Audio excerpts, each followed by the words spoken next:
It's the following morning in Harrisburg, Pennsylvania. Our two federal employees have arrived at the commission headquarters. What do you guys do? Hey, Birdie. Tate? Let's head in and get this over with. Yeah, let's do it, man. I'm still a bit sore in the shoulder area.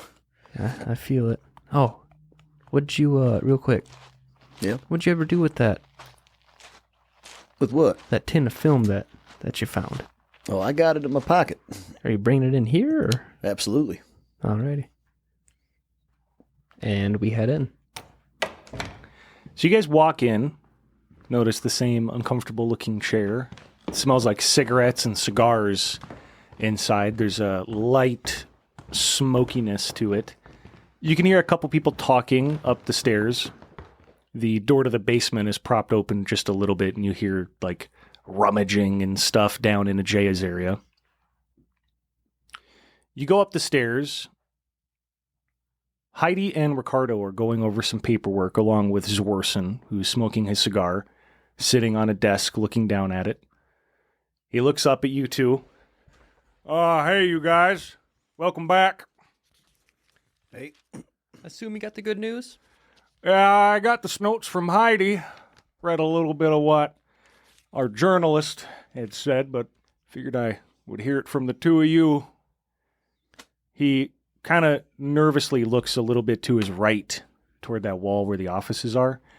And one of the doors that you saw being closed last time is now open just a little bit. Yep. Totally ready to get this debrief underway. Birdie is going to remove the tin of film and hold it up and just set it on the desk. What's this? Some film from our buddy Creedmoor, from a camera that he had left behind. Oh. That little bastard. He told me they didn't bring any film back. Well, we found that before we ran into him. Yeah, it'll all be in the report. Okay. He doesn't know about this? Nah. Got it. I figured if I gave it to him, it might stay with him, so. Hey, Ricky. And she kind of like smacks him. Huh? Yeah. Take this down the street. Have it developed. Now? Yes, now. Go. Ricardo grabs the tin, puts it in one of his bags, gets some other stuff out of his desk, his drawers, and runs down out of the commission. All right, well, I suppose you two ought to meet the commissioner, Alborn. Real quick, sorry. Yeah. How in depth are we going with this? With what? Everything. Reporting-wise. As deep as you can. Okay. I don't want anything held back.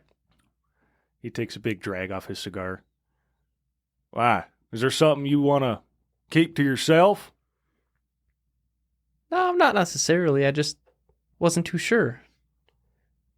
All right. Well, if you share too much, then we'll let you know. How about that? That works for me. All right. I don't want to hear about your morning bowel movements. Birdie made eggs. Yeah, that's right. Kept us going. Were they good? I don't make bad eggs, sir. Is that true? Couldn't complain, honestly. All right. Well,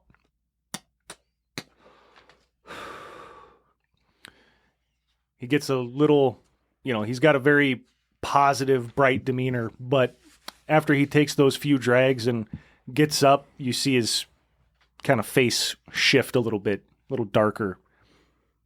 Now, come on. He walks over to the office, the one at the very end of that wall. It's clearly larger. You can tell just by like the footprint of the building.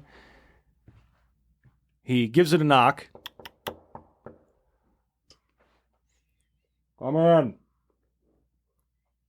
Frank pushes open the door. First thing you notice is a bald, kind of overweight guy with like liver spots and a ill-fitting suit. The office is quite large, and it smells kind of old. That's the best way you could describe it. Something about it feels and smells old. Taxidermied animals from every continent you could imagine. Animals, many books, tomes, a couple leather chairs sitting in front of a pretty huge desk that is mostly clean. An ivory tusk sits on one side of it, and it's like a handmade stand. On the other side of the desk, that man is puffing on a pipe. Just a little too small for his big, sausagey fingers. Excuse me, Commissioner. This is the two new fellas, Agent Clay and Marshal Johnson.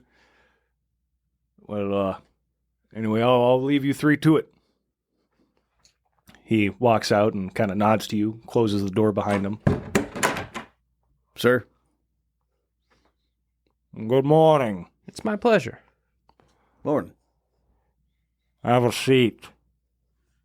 Birdie takes a seat. Clay follows. He reaches into a drawer in his desk. He pulls out a notebook and then pulls open another one. Out comes a fountain pen. He writes a little bit to make sure that it's all charged and good to go. Now, we'll skip the pleasantries. Tell me what happened. I don't know if you got enough ink for this, Commissioner. I'll write down what's important. And Tate will pull out all the maps and books that he's collected along the journey and the drawings that he drew. Because he took drawings of the stuff on the side of the mountain and the fire suits. All right. Well, let's see. I'll sum it up about as neat and quick as possible, and then we can dig wherever you want. How's that sound? Please. All right. So, Agent Clayton and I, we were tasked to head out west of Harriet's Paunch in search of a reporter by the name of Creedmoor. We made it to Harriet's Paunch, got transit up to a ranger station, which I believe was referred to as Ranger Station 13. And there we met 3 supposed rangers who were manning the station, but they were being weird. What do you mean by supposed? Well, I have a strong suspicion that none of them were actually a member of the Ranger Service. And why do you think of that? Well, they weren't ranging anything. They had a bunch of barbed wire out west of the station that they were patrolling so as to keep something contained, is my suspicion. Tate and I, and they wouldn't let us proceed west, even though we are a federal agent and U.S. Marshal, and members of the National Forest Rangers thought it was within their purview to deny us access to the west. Did you go through the proper channels? Absolutely. He scribbles down some stuff. So we made our way west, made it past barbed wire, and that's when stuff got strange. And they did away with the old ranger. Yep. Ranger Adams. Yeah, there was Ranger Adams now. And he hands over the journal he got off Ranger Adams. He looks at it and slowly reaches up and grabs it from you. That journal will detail everything from the normal days Ranger Adams had to further on down where things started to get a little weird. Mad animals. The large groups of men that came in and attempted to kick him out of there.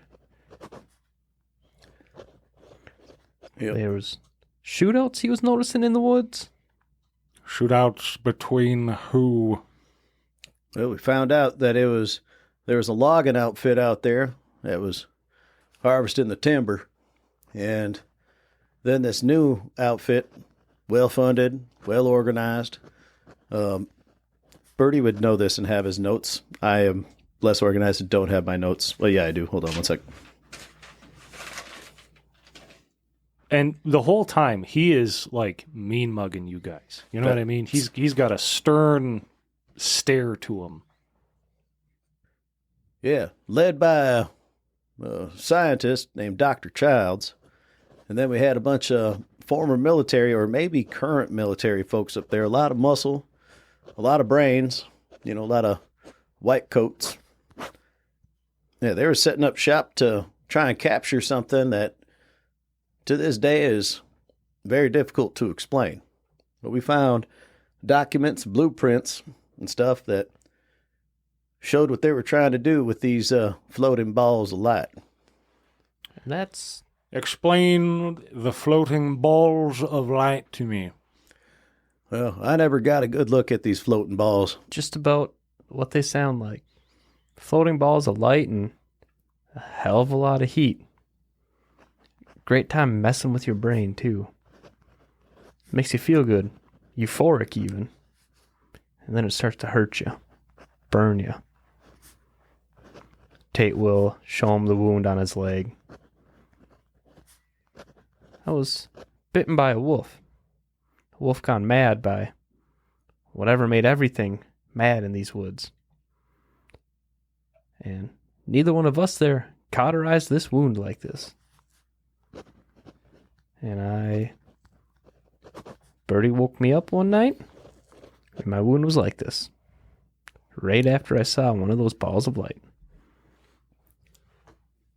Very difficult to explain the how or the why. It's just there's just the fact. Yep, healed them a bit. The blueprints we were looking at showed these guys were attempting to capture, one of these balls of light. They wanted to use it in place of coal, run a train or a ship or something. Source of endless energy. They built fire suits. They had fire suits made and brought out there. Fire suits that didn't work. Yep. We ran Made of into asbestos. He's writing more down. We ran into plenty of folks in the fire suits who were Burned. still animated, still mobile, right? But when we removed the suits from them, because they were mindless yet coordinated and extremely aggressive. We were attacked on multiple occasions by these folks, and we defended ourselves. And the first time this happened, we wound up removing these suits and discovered that the bodies within were extremely burnt and utterly dehydrated. Like no blood came out of them. Hell, we couldn't even get the suits off of them. By all rights, they should have been dead, but they were still moving. We did find one survivor towards the end. Somebody by the name of Harris. And he'll hand over his journal. You found him alive? You could call it that. So the two of you went into the woods looking for a journalist. You found a cult that worships the sun and some stark, raving, mad burn victims. Well, if the sun was here on Earth, Commissioner, yes. Well, And a lot of them. This is if- where they came from. And he holds up the drawing from the side of the mountain. They So- were stemming from this. all right. So if you wanna paint this a certain way, you could call them a cult of the sun. That would be painting them a certain way. Have you ever heard of Divisio, Commissioner? Or seen this symbol? And he holds up the Divisio, or the D and the 9 symbol. Birdie's gonna give Tate one of those looks that says, "Careful now, no need to overshare." I mean, that's what he's trying to send anyway.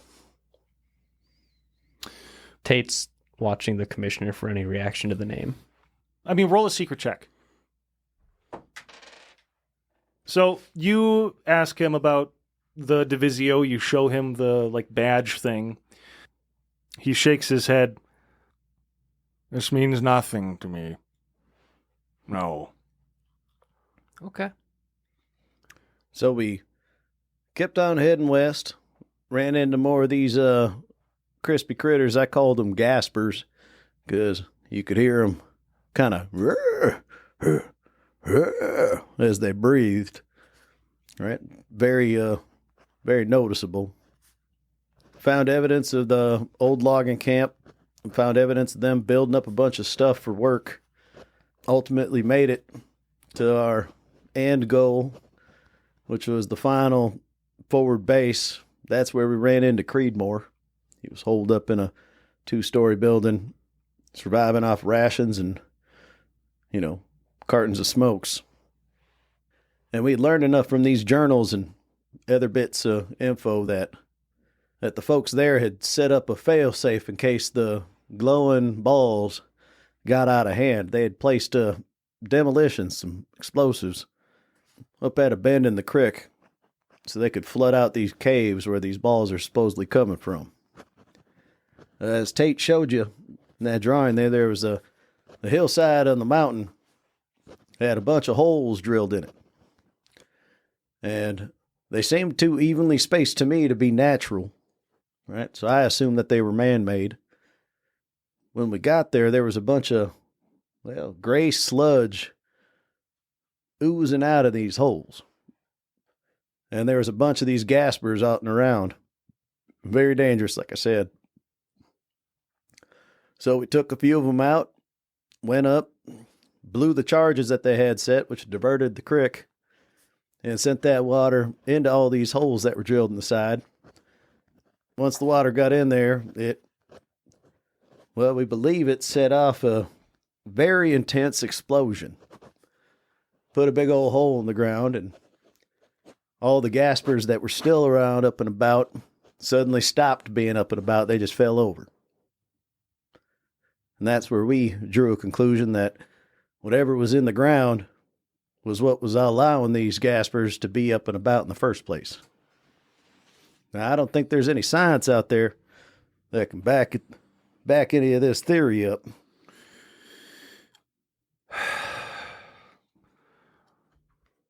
He's looking through like the different notes and maps and stuff and kind of passively listening, taking a puff here and there off his pipe. And who do you think is responsible? Do you have theories as to who this outfit was? Barring the Divisio emblem and mentions of that, who knows what they are? Might be some private enterprise looking to, move against the Rockefellers and the, other tycoons of industry, start their own little bit. Might be government, might be military.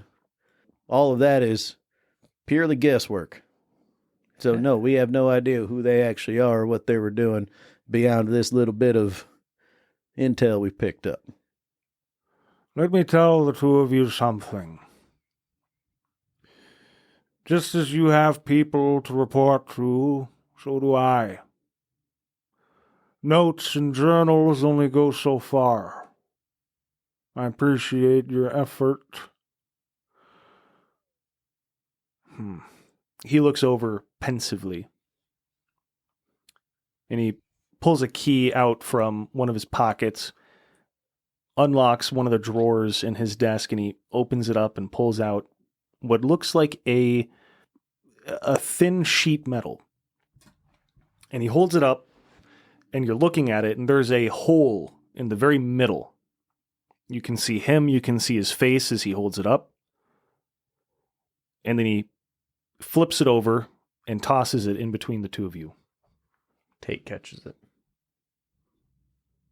You catch it, and you pause for a second. The hole looks bigger. What's this? Turn it around. Tate does. The hole is smaller. He looks through the hole. You see Commissioner Alborn in the desk. He flips it around and looks through the hole. It's bigger. You see more of Alborn in the desk. That look right there looks like a nicely contained little bit of hoodoo, huh? He reaches a hand out for it back. Tate hands it back to him. He puts it in, closes, locks it. I reviewed Heidi's assignment letter. I review everything she sends. What do you two think we're in the business of? Well, we're out there looking to find evidence of things that lie outside the normal bounds of nature and science. The mystical. And what have you brought? The floating balls were definitely not man-made. Mm-hmm. Very well. You may go. Thank you. All right, thank you, sir. Birdie is going to get up and walk out the office. Tate follows. Close the door. You walk out, you see Zworson and Heidi chit-chatting. Zworson's cigar has gone down considerably. He gets up, walks over, grabs you both by the shoulders, and brings you over to Heidi's desk. Ooh, hey. Oh, sorry. Pop, pop, pop. Yeah, Yeah. kind of took an axe to that shoulder, so. Well, how'd it go? Could have went better. That could have went worse. That guy's a real bull in a china shop, isn't he? Yeah, he's not very chatty, and I don't know, he's in charge. Well, you guys need anything else before I dismiss you? Just a few days of R&R. All right. Heidi's got another situation cooking up, I think. Well, what do you think? We always have something cooking up, but I'll let you two know when we're ready for you. Shouldn't be maybe a week or two. Kind of depends on what Ricardo and I find. That sounds just right. All right. Oh, and don't forget, drop off your stuff at Ajaya's. She gets real persnickety if her stuff's not returned.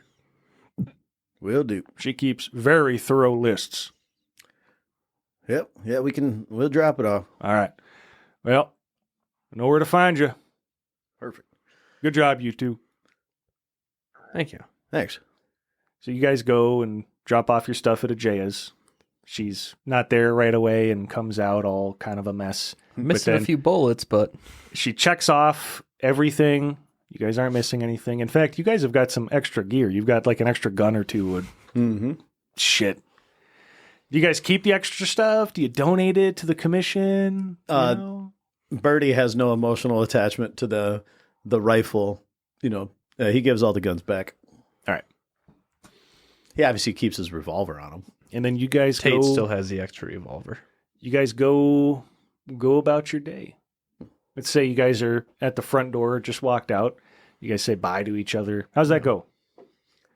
Well, Birdie, Yeah, that's a pretty good first mission. I could say that. I think we work well together. So, For now. yeah, here's up for now. I'm messing with you. I was Well, gonna make say. sure your shoulder gets better. Yeah, it'll take a little bit. Swing by if you need anything. Yeah, my goal in between missions is to live and let live. So yeah, I figure they'll be getting a hold of us in the next few days, maybe a week. Don't spend too much time doing nothing. Don't you worry about me. All right, buddy.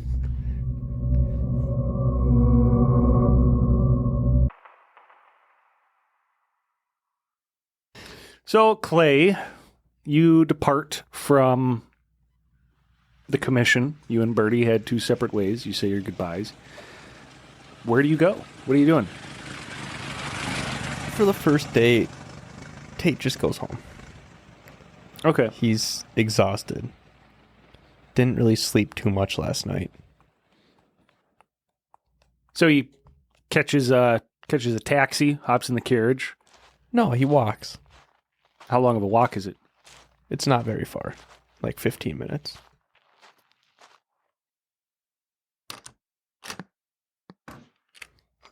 So when Tate gets to his apartment, he's already cleaned up from the night before, and he's going to stop by and pay his dues to the shop owner at the floor below his apartment. What kind of store is it? Hat maker. A hat maker. Okay. I didn't picture Tate as a hat guy. He doesn't wear one. He just lives above a hat maker store. Okay.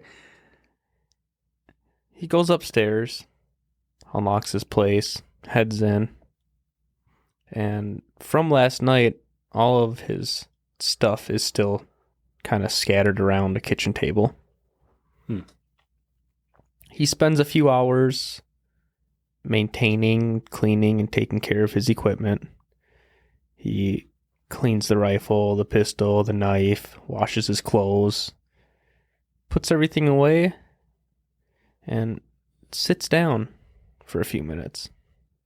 Head in hands, reflecting over what the fuck just happened. And it all culminates around the vision of his wife.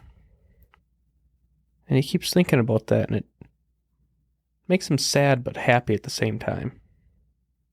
To get his mind off things, he will go out for dinner, sit by himself at a local bar and tavern. And that's his first day. So you go to the diner. Do you go to the... Just one that's close to him. Probably, is it one that you go to regularly if you live in town? Yeah, you could say that.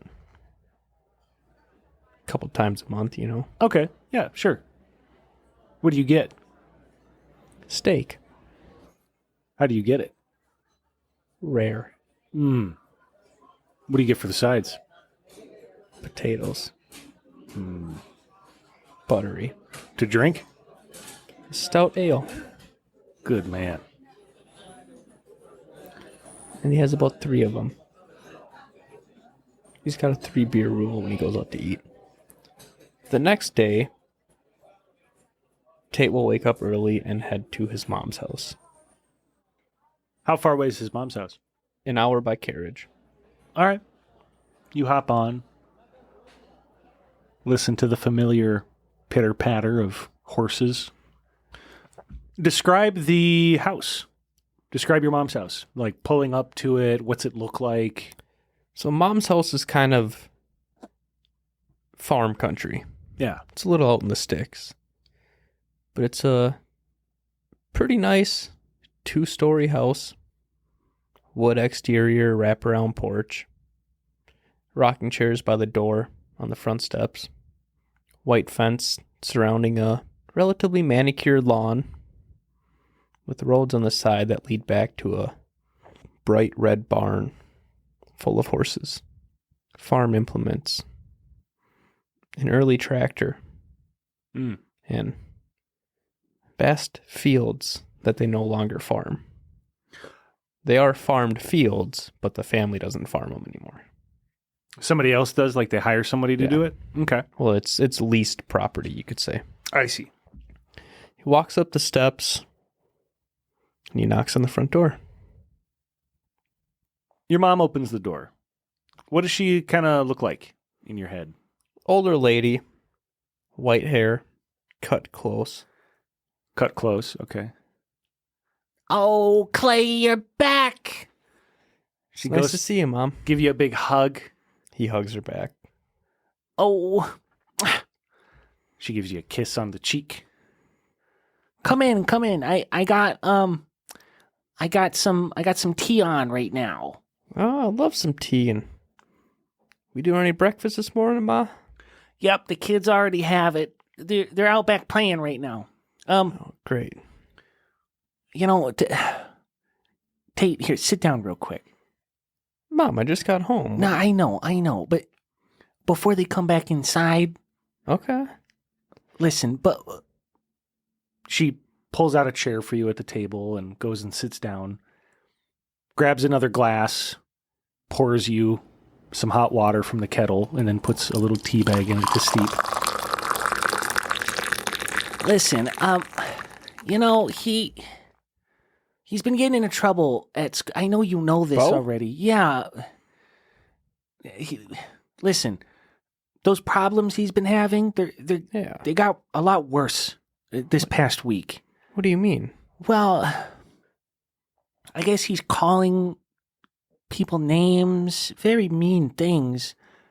He got into a fight with 2, I think, different fights. It's... And you're letting him play out there right now. Well, what am I supposed to do, Tate? You beat me when I was a kid. Yeah, but you were mine. These are your kids to raise. I'm just watching them.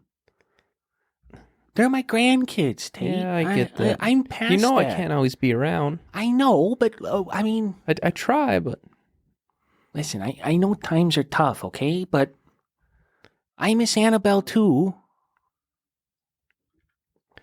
Well, that's a name I haven't heard in a while. I can't... I won't be here forever. I'm getting to the point where it's hard for me to keep up with them. Oh, these 2 kids, I think it's hard for anybody to keep up there, Ma. All the more credit to me. I'm keeping up. I suppose you're right, but look, it's keeping you healthy. Nah. On your feet and moving. You're not wasting away like Suzanne down the street. Yeah, I know. Listen, and I know they'd appreciate it too. Look, Ma. Just then, the door, like, burst open, and your 2 children, Marsha and Bo. Marsha's 10 and Bo's 12, right? Correct. Bo's chasing his little sister with a frog in his hand, and she's like, "Ew, get it away!" And he's like, "Ah ha ha ha!" Kids. And then, oh, Dad! He throws the frog at the wall, and then runs up to give you a hug. He hugs them both back. The frog's like hopping around on the floor. Bo, what are you doing with the frog in the house? Bo, get that out of my house. He kind of pushes Bo and pats him on the head. Go, get that. You know better, Bo. Oh, sorry, Dad. He throws the frog out the window and then runs up to you. So how was it? You get the bad guy? You know, you could say that. We saved the good guy, too. Oh. Real hero story, you know? Yeah. How long are you back for? I hate to say it, but I don't know. Oh. As long as they let me be back for, but I think we'll have some good time with it. Well, we can, right? Yeah. What do you say we pack up and I'll take you kids down to the park. We can play a bit. They clearly are very excited by that idea. And your mom looks kind of like relieved when you say that. Listen, The kids run off to the room that they share when they're staying with your mom to like pack their bags and get ready to go. While you have that moment between just your mom and you, she gets a little closer and kind of talks in a hushed voice as you hear the kids kind of like hooting and hollering at each other while they get ready. Clay, I don't know how much longer I can keep doing this. Look, you got some time right now. I'll take them as much as I can, especially when I'm back, but... I know, but listen, between dealing with all of this, And she points toward like the farmland. and ever since your dad passed, there's a lot more to do now. All you do is collect the money from it. Come on. You know that's not true. Give Bo a few years, he'll be old enough to work it himself. Listen, right. I'll take care of his issues. I'll have a chat. She has like a look of kind of disappointed, like, okay. All right. What you want me to... I mean... These people ain't gonna take care of themselves, Ma. Well, yeah, I guess. Look, hopefully it's a few more times. They like me enough, they keep me local. Okay. I trust you. And the Thank you. kids come running out with their bags. Hurry up, kids, carriage is waiting. They run out, with their bags, each of them, little duffel bag. One has a big M on the side of it. One has a big B on the side of it. One's pink, one's blue. Of the three, you run out to the carriage. Where are you guys going? Heading back towards town and towards the apartment. And they're going to stop at the park just a few blocks down the street. A few blocks from the apartment? Yeah. Okay. You guys get out. They're clearly really excited. So excited, in fact, that they leave their bags behind as they run off to go play in the park. Tate will grab their bags and follow them. They immediately run up to some friends that you would recognize as kids that they go to school with. They start playing. Pulling a baseball out of his jacket pocket. Tate's gonna motion Bo over. Let's play some catch, Bo. He runs over to the bag and unzips it, digs through. None of the clothes are folded. It's just he just threw all his crap in there and zipped it up really tight. But he pulls out a small baseball glove and he runs off. Tate will follow after him at a jog. He turns around, kind of walks backward a little bit, expecting for, a ball to come his way. And he lets go of the ball. Roll the throw. Do you have athletics? What's your athletics? Strength? Sure. Well, it was a 24 until my other dice rolled, so Okay. I'll re-roll. Oh. I'll re-roll. Okay. What was it, a 99? A 1? 100. 100. Oh, trip zeros. The ball goes The ball goes right over his head. And you see kind of his hair that's a little bit too long. Just a little bit, where it's kind of like an awkward length where it's like, we need to go get his hair cut. It goes right over and you see his hair get disturbed by the wind, He turns around, looks at how far behind him the ball went. He turns back to you and he throws his hands up in the air like, what the heck? And then he runs after the ball, grabs it. He rolled pretty good to catch. Bo, you're supposed to keep your eyes on the ball and catch it with the glove. Come on, son. He grabs the ball. He runs back and he throws. He runs back, grabs the ball, comes up, throws it your way. Roll the catch. 57. The ball. He throws the ball and it lands you can tell right away the arc. It's not gonna make it. It goes up and over and lands 6 feet in front of you, slightly to the left. Yeah, we might want to work on this a little. And we kind of we play catch back and forth for about 5 minutes. you keep not catching it or throwing it too hard. We slowly get better. All right, one more roll. All right, one more roll. Okay. That's a 12. That's better. It's a good throw. It's right toward his glove. And it smacks his glove, but then falls out. And he bends down, picks it up real quick, kind of like nothing happened. Goes to throw it back to you. We're getting better. He gives you a big thumbs up. Yeah. And then so I'm moving a little bit closer to him. So I hear you're having some troubles with the boys at school, Bo. Well, So what's happening? they say things, I do things, they do things, I say things. I don't know. The word is you're fighting and name calling. Well, it's not. I don't know. Son, Yeah? I've heard a lot of lies. And you know best to tell me the truth. Well, Tony, he was picking on Cindy, and I told him what, and it just, I don't know. Cindy, Yeah. is that a girl at school? Yeah. And you're trying to have her back. Well, yeah. I don't know. He clearly looks really embarrassed. You know, son, you got to do me a favor. What? Don't get caught. Don't get caught.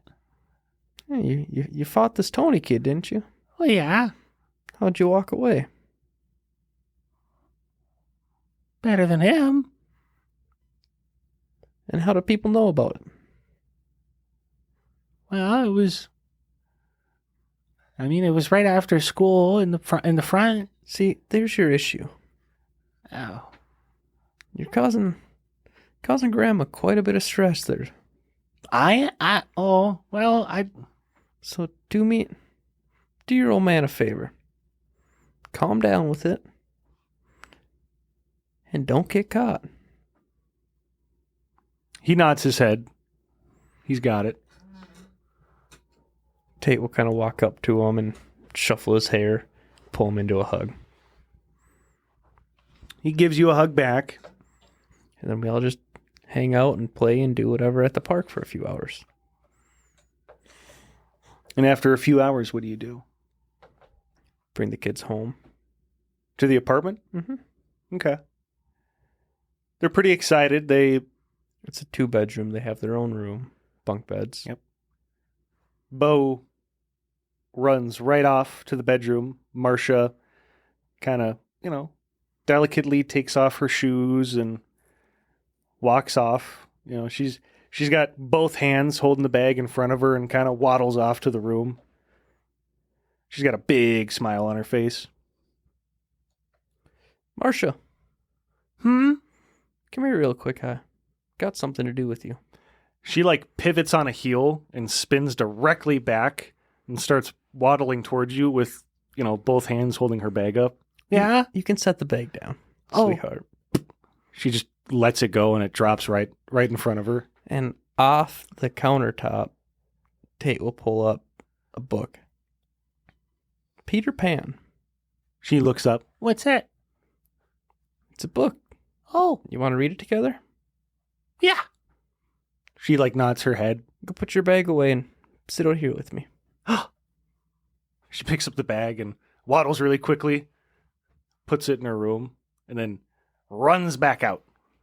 Then he just kind of sits and reads the book with her. Kind of out loud. Okay. You do that. Then you put them to bed. Mm-hmm. And the final thing, 2 more things. The next day, Tate's buying a Model T. Okay. So he wakes up, he buys it in the morning? Mm-hmm. Okay. He wakes up, makes breakfast for the kids. Here, eat this. I'll be right back. That type of thing? Yep. Okay. Drive it back up in front of the apartment. Run up. So he goes up to the apartment, opens the doors to the kids waiting. Hey, come check this out real quick. And they brings them downstairs, and sitting outside is just your classic 1910, 1911 Ford Model T. Whoa! You want to go for a drive? Yeah. Hop in. Let's go. Come on. So he just kind of drives them around and hangs out with them that day.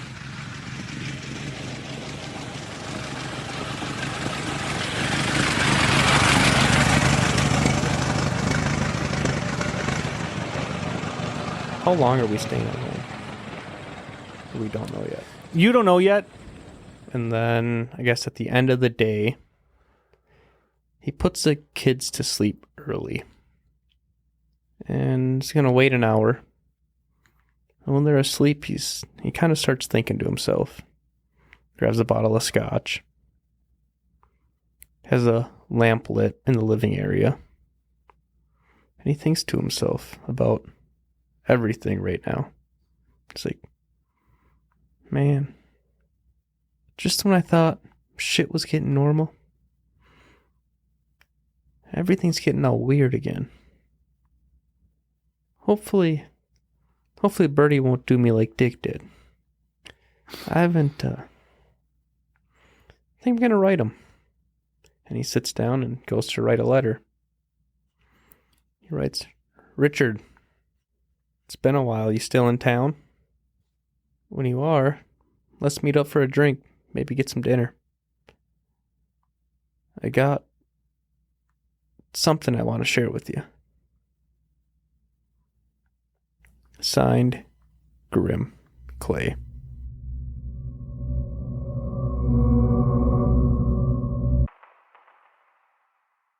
Hey, everybody. Thank you for listening. This is Cody coming at you from my at-home studio, aka my bathroom, with the microphone that I use to record sound effects. So if you're ever wondering how I do these, it's this way. I wanted to say a couple things. Thank you all very, very much for listening to the show, for sharing the show, for talking about the show. We've had some really, really kind people give us some really nice feedback on a variety of websites, but in particular on Reddit. So, you guys who are listening and said some very polite things, thank you very much. Also, big shout out to Totoro's Bang Bus for subscribing on Patreon. You're a cool dude. I appreciate you. And thank you very much. All that out of the way, I also wanted to talk a little bit about the format of the show. I think most people who play Call of Cthulhu already know what we're doing, what this is. But for those of you who don't know, or maybe you just want you want a little reminder, after each investigation for like a prolonged campaign, the way we're going to do it is every single stat that the characters rolled and failed, they will get to add a die roll to their level, right? So if they roll, I think I use the example of lock picking in our episode 0. So if they go to lock pick a door and they fail, then they would check that off. And when they get home, they improve that stat, right?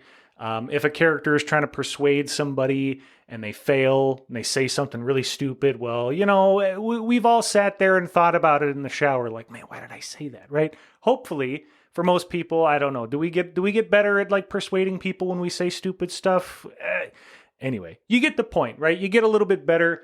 You heal a little bit, maybe recover some psychological damage and whatnot, and then you move on. And for the purposes of a show like what we're doing, I think it's a really, really good opportunity to get to know the characters, some of their internal conflicts, some of their motivations, why are they doing what they're doing, and humanize them a little bit. So this episode we had the debrief and then Clay's at-home session. We got to know his mother and his children and some of his internal conflicts. And, I think my cat just said hi. I don't know if y'all can hear that, but anyway, you get the idea. Next episode will be Birdie Johnson's at-home scene along with the actual leveling up. So then you'll get to know who, increased their stats by 5% or what have you. After that, the characters will get their next assignment and, you'll just have to stick around and find out the rest. Last little thing to mention, the Patreon. So Sadesky and I talked about, what can we offer? What should we offer? Hi, Chamberlain. Yes, that's my cat's name is Chamberlain. Anyway, what we're going to start offering is at the $7.50 tier, I think is what we kind of agreed on. We'll do a bloopers reel. So every episode we do, there's a lot that gets cut out. Some of it's really funny. Some of it's really interesting.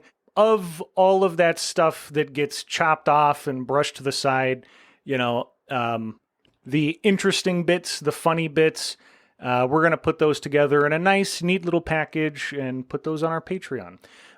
We also were thinking about doing some kind of a monthly event for a higher tier, like we all get together and play a one-shot or video games or something like that. Kind of depends on how many people are in it and what we have the time for, and we're still working on it. But for right now, We have the $5 tier for anybody who wants to support the show. And anybody who does, we really, really, really appreciate it. Also, just saying, okay, we have some really cool merch, some t-shirts, some coffee mugs, some cool long sleeves with, images on the sleeves that look awesome. Okay, I wear them.